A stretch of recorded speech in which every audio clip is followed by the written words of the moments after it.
All right, man. First of all, Terrence, thank you so much for coming on my show, man. Me and you fought back in 2009. And so it sucks for me because I was a really good amateur, man. Like, so I was 156 and 13 as an amateur. I won 3 national championships. So, but my claim to fame is I went the distance with you in the pros. So, Yeah, and it was, I know it was early on in your career, but at the same time, for me, it's like you've knocked out everybody but 9 people in the world, and one of those is me. So I kind of it's a badge of honor for me right now, man. So congrats to you for sure. I appreciate it. Thanks. I was mad about it too. Ain't Hey, gonna lie.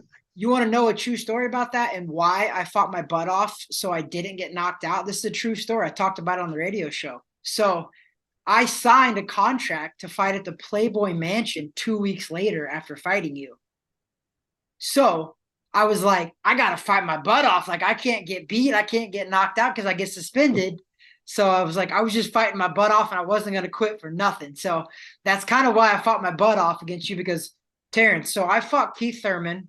I fought Chavez Jr. I fought Jesse Vargas. I fought a bunch of the top guys in your weight class and they beat me. And I think a couple of them stopped me, but what they don't understand is I said it from the beginning. I thought you were the best by far. Even though I went the distance with you, I told everybody in 2009, I came on and I said, Hi. and I told everybody that you're gonna be a superstar, man. I said this back in 2009. You can go check the radio and everything. I said it in 2009. Yeah. So first of all, welcome into Weighing In with Travis Hartman. What we do is we're the #1 boxing beards and bourbon podcast in Orlando, Florida. Shot in my boxing gym in the world. So I always talk about that. I have a beard. My co-host's got a beard, and we actually drink some bourbon. So I'm gonna crack Yeah. open I'm gonna crack open some bourbon here in a little bit in honor of you. But I want to get right into it, man. First off, congrats on kind of finally getting that second undisputed title against Errol Spence. Um, do you feel like you're finally getting the credit that you deserve? Yeah, for sure. For sure. I think a lot of people, um, see my talent, they recognize it, and the fashion that I've defeated Errol Spence Jr. in.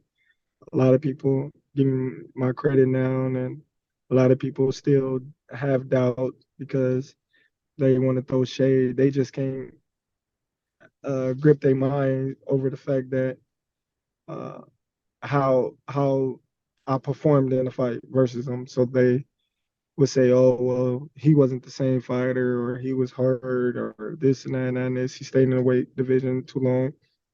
But the crazy part about it is, I had already stated that those was going to be the excuses come Yeah, fight time when me and him fight. Uh, but you know, all in all, I'm getting my respect. yeah. So I see that Errol Spence exercised the rematch clause. Is there any details that you can really talk about that? I mean, is the fight gonna happen? Are you gonna fight him next, do you think, or are you looking at other options? Well, yeah, he exercises rematch, and that's the fight that should supposed to happen next. So we shall see, how negotiations go and how everything go. We post a fight in December, and yeah, I'm back in training. Are you thinking about doing it at the 154-pound weight class? Or are you going to stick to the rematch at 47, which is where it should be because that's where it happened? Well, the contract states that either one or the other got to notify, in writing that he no longer can make the weight. If not, then the fight will be at 47. So the contract states that it have to go at 47 since neither I or Errol notified each other stating that we couldn't make the weight anymore. So I got a question for you. I was trying to so over the years, I've been doing this podcast now 3 years, and I've been trying to tell everybody Terence Crawford ain't ducking nobody. Like he's just not. Like, and honest to be fair, I don't think Errol Spence was ducking you either. I think he always wanted to fight you. I just think the promoters and the business kind of got in the way. Do you think because you left Bob Arum that fight finally happened because of we kind of got the promoters out of the way a little bit? Yeah, for sure, for sure. I 100% believe that if it wasn't for me, myself, and Errol Spence talking on the phone and really wanting to be great and have a big legacy fight for each other, then the fight would have never came to fruition. I feel as if the promoters, you know, they they they they in it to have leverage and control over everything. So when you look at PBC, Arrow had 3 belts. They had 3 belts over there, and they wanted 100% control, and they didn't want to work with Tyrone. So there was nothing that I can do at that point in time to make them fight me. So once I left Top Rank, then I went to the drawing board, and then I came to the table, and I tried to get the fight made in December or before December of last year. It didn't come to fruition because of negotiation reasons. Uh, so I took the fight with Avanesian, and at that particular time I came back and I started back the negotiations, and me and Errol started talking, uh, and we got the fight made. So, I mean, is that your opinion that you think that for sure Errol was never really ducking the fight? He wanted the fight. It was more of like the powers to be that was making it not happen. Because do you ever think Errol was actually trying to duck you though? I don't know. I'm not gonna say he was trying to duck me. I'm gonna just say that he was listening to the people that he paid to do the work that they supposed to do for him. So when you're looking at, somebody that's letting someone control their career and they not controlling their own career, and they stepping forth and telling they boss like, Liz, well, he's really the boss. They telling their advisor or their promoter like, look, this is why I want to fight, and I don't want to fight them other guys. Then you ducking by default because Yeah. you want the fight, but they telling you, no, we can go here, we can do this, we don't need that fight. You can fight somebody else. But if it's about the money, then you go with the money. But if it's about legacy and this person that you really feel like you can beat, and you know that he's the other guy in the division, then you go out there and make the fight happen. And that's what he actually did when the time came around. So now have you noticed? I've been following on Twitter a little bit too. Have you noticed now that you're on top? I mean, to be fair, man, you were always on top, but you weren't getting those big name blockbuster type of fights. But I think now, do you notice how all these people are calling you out that never called you out before? Do you notice that now? Yeah, for sure, for sure. I took to Twitter and I gave a lot of people my input on things. Like, you know, when I was coming up to the division, I called everybody out, and everybody say, "Oh, well, you ain't fighting nobody," and that's not true. You know, when you look at uh, Benavidez, it was a good challenge. It was a He, great he fight, man. yeah, like he definitely ain't no fucking walkover by far. When you look at Jeff Horn, he beat the man. So I Yep. beat the man that beat the man. Yeah, you He talk beat about Manny Pacquiao. Pacquiao. Yeah, for sure. Pacquiao was the man in the division that everybody wanted to fight. Keith Thurman was calling him out. Everybody wanted that Pacquiao fight. Jeff Horn beat him. I beat Jeff Horn. So I beat the man that beat the man. And they say, oh, well, you ain't fought nobody. Oh, well, I beat the man that beat the man. You know, then you got you got uh uh Mean Machine. He's a fucking Olympian. You Yeah, know, I think he placed bronze. I don't know if he placed or not, but this motherfucker a whole Olympian. So, hungry, yeah, undefeated, dedicated, like strong, powerful, like, oh well, he's tomato can, this and that. Just yeah. because he's not a world. I lost you for a Is he? second, Terrence. Yep, I can say. Yep, now Yeah. I'm good. Yep, I'm good now. I lost you Uh, for about five no, I was seconds just there. yeah, I was just saying, like, and everybody eyes, everybody bums now. if they don't know the guy, and then when I fight Kell Brook and he say he had the best uh in the best shape of his life, coming off of 3 wins. He's not coming off of a knockout loss with an injury or in a high weight.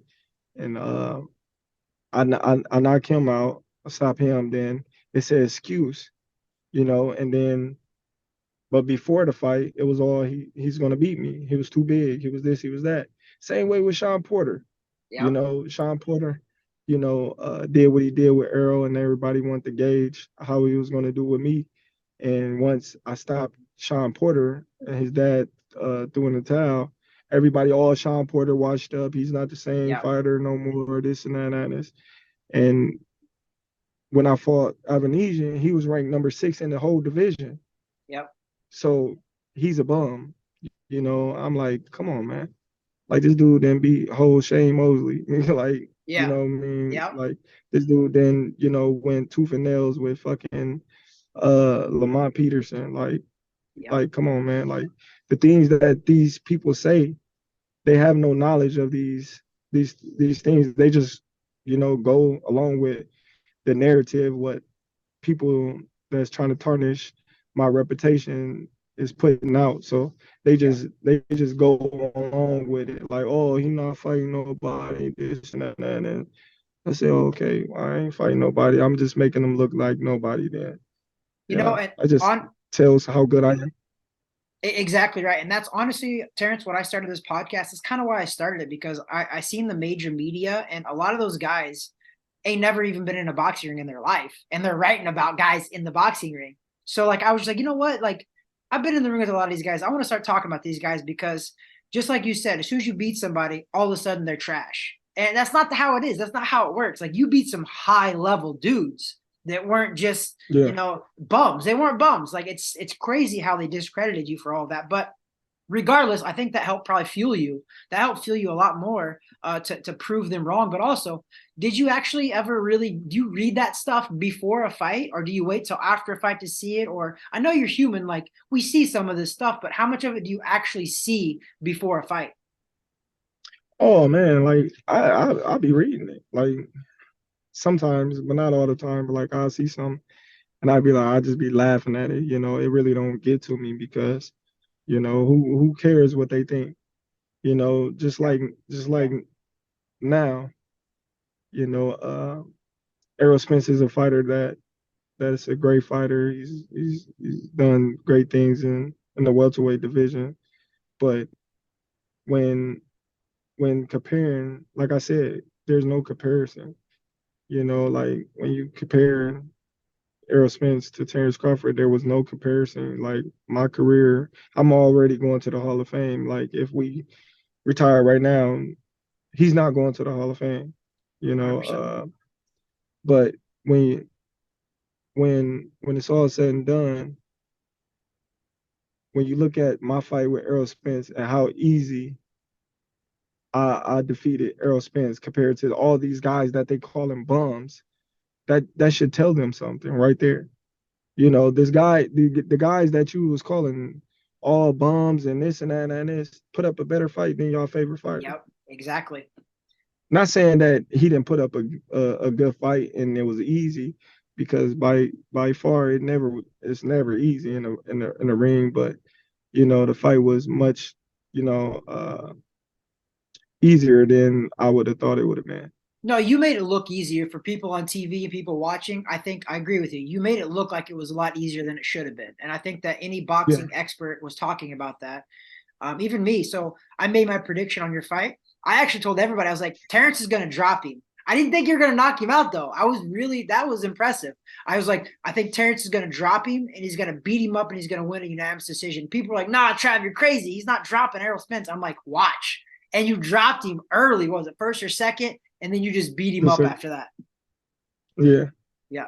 So, I mean, It was a good. Terrence, this is kind of fast forwarding a little bit. You're 35. I see your birthday's coming up in this month, by the way. Happy early birthday, brother. Um, Thanks. so in a perfect world, I mean, this is just a scenario. In a perfect world, how does your career end?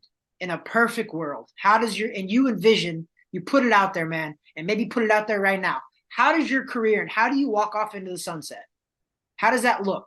Man, I don't even know, man. Another fight for undisputed, and then I just Yeah, walk away. yeah, I Yeah, like it. man. Three time undisputed. Yeah, that'd be dope. Insane, man. Like I don't even. You're in the position right now, so it's probably hard for you to see it. But for me, I'm just like 2 times, 2 different weight classes, undisputed. If you get a third, like what? Like, bro, Yeah. this got to be like a dream, man. Like you got to be pinching yourself sometimes. No, I just like, to be honest, everything that come my way, I just take it in stride because I feel like it's meant for me and I was supposed to be here. So like I don't get like overexcited. I don't get like, you know, extra happy about it. I just be like, shit, like this is something that I've been knowing about myself for years. So y'all might be excited, but I'm not excited, because I Yeah, already knew what y'all didn't know. Now I might be disappointed that it took so long for me to get here. Like it took me 5 years to fight Errol Spence. yeah, When I came in the division in 2018, I wanted all the champions off the rip. I didn't fight no tune-up fights. I went straight to Jeff Horn. yep, My first fight, coming off of a win with Pacquiao, and I wanted to fight. Let's go. Everybody, oh, you need to test out the weight class. I don't want to test out nothing. I want to go right into the champions. And at that particular time, they were saying Jeff Horn and Errol Spence was the two biggest welterweights in the division. And they was calling out Jeff Horn, but once, I was calling them out, I didn't have a title yet. Oh, he ain't have no title. yeah, He ain't even fought in the welterweight division yet. But y'all was, hinting that y'all would fight Jeff Horn, yeah. But once I fought Jeff Horn, now there's you on the wrong side of the street and all these other narrative uh, statements. So it just was, a whole bunch of hassle. But everything happened for a reason. I'm here now and I'm blessed. I'm undisputed. I did what I said I was gonna do. And my life move on. So that kind of brings me to another question real fast is that I'm a super big believer in God, man. I'm a Christian and I do believe you're right. Everything that is meant for us was meant for us. If we don't get it, that means it wasn't meant for us. You know what I mean? Mm-hmm. So something that I wanted to bring up was I love to see at the end of your fight, you thanked God. And I love that because honestly, man, I just think more God is better. I think our God is great and our God is kind and loving. And I wanted to touch on that a little bit with you. Like, do you believe that? Because like you said, you think God. Like, you really believe that in your heart?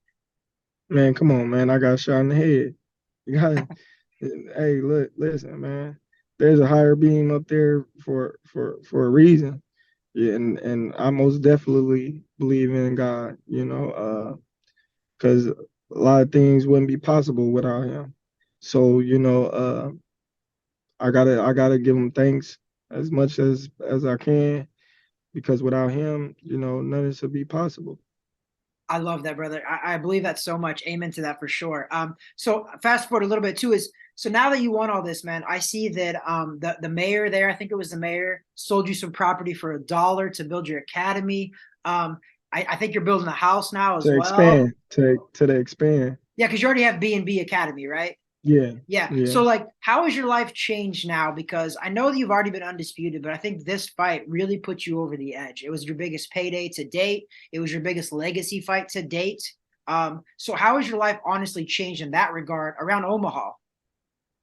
It haven't. It haven't. The people around here already been fans. They already been, I didn't took so many pictures and autographs with probably half of them all. So when they see That's me, it's awesome. just buzz. What's up, champ? I been was building the house before the fight, so it's not Oh, I like, got you. I got this fight and then now dramatically building the house. It took me a whole year and a half to go through plans and build out, my house plans and all that stuff. So uh I been was building the house before the fight. So that wasn't something that happened over night. Right on, man. So yeah, and I know how building a house takes a long time. 5 years ago, we bought some land and built a house here in Florida. Which, by the way, you got to come down, man. You got to come down. If you're in Orlando, I actually was Florida, just there. come. Well, I was in Miami. Orlando, got to come to Orlando. I'm in Central Florida. Matter of Yeah. fact, they've been having DAZN fights here, man. Amanda Serrano's fighting here, like 10 minutes from my house. In October, and they have a bunch of fights here this month, September. Some big time. Richard Hitchens is fighting. Zepeda, that's right here, like 10 minutes from my house. So anytime you're in Orlando, man, hit me up. I'd love to have you over.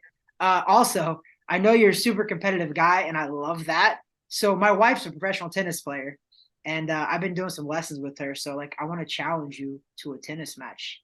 I think I thought we was gonna play basketball. Well, listen. I want to play basketball still too. I appreciate that. I do, because I still love basketball. And I'm a white boy, but I can ball, man. I played all through high school. I would have played some small college, but boxing kind of took over. But You must have seen. You see my Instagram this morning, me killing it on. I did. Man.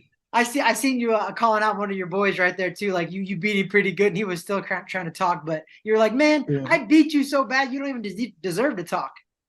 Yeah, they can't hold him. But no, for real, basketball is my favorite sport. Honestly, boxing was my second favorite. Basketball is my first favorite sport. I love it. It's just I've always wanted to play it. I've always played it. I love it.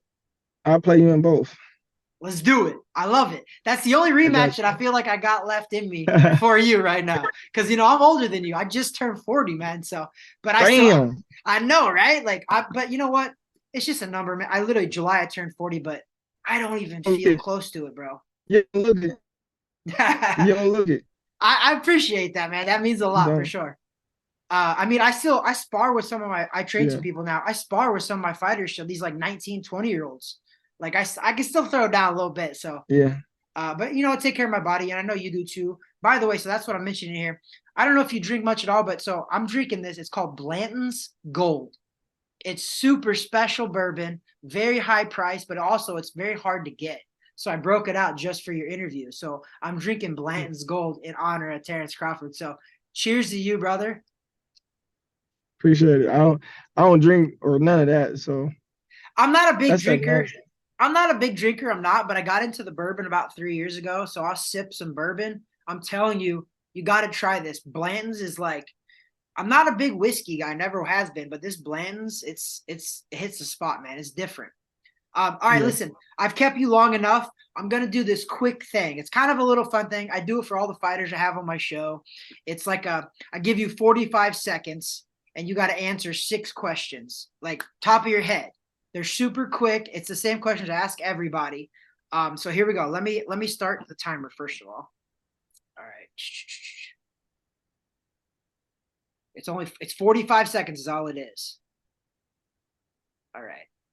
Now don't think about these. You just gotta go. All right. All right. Ready? Here it is. All right. Out of these 2 rappers, who's the best rapper, Kanye West or Jay-Z? Jay-Z. Out of these 2 fighters, who's the best pound for pound right now, Terence Crawford or Canelo? Terence Crawford. Yeah. Who's the most overrated heavyweight of these 2 heavyweights, Ali or Tyson?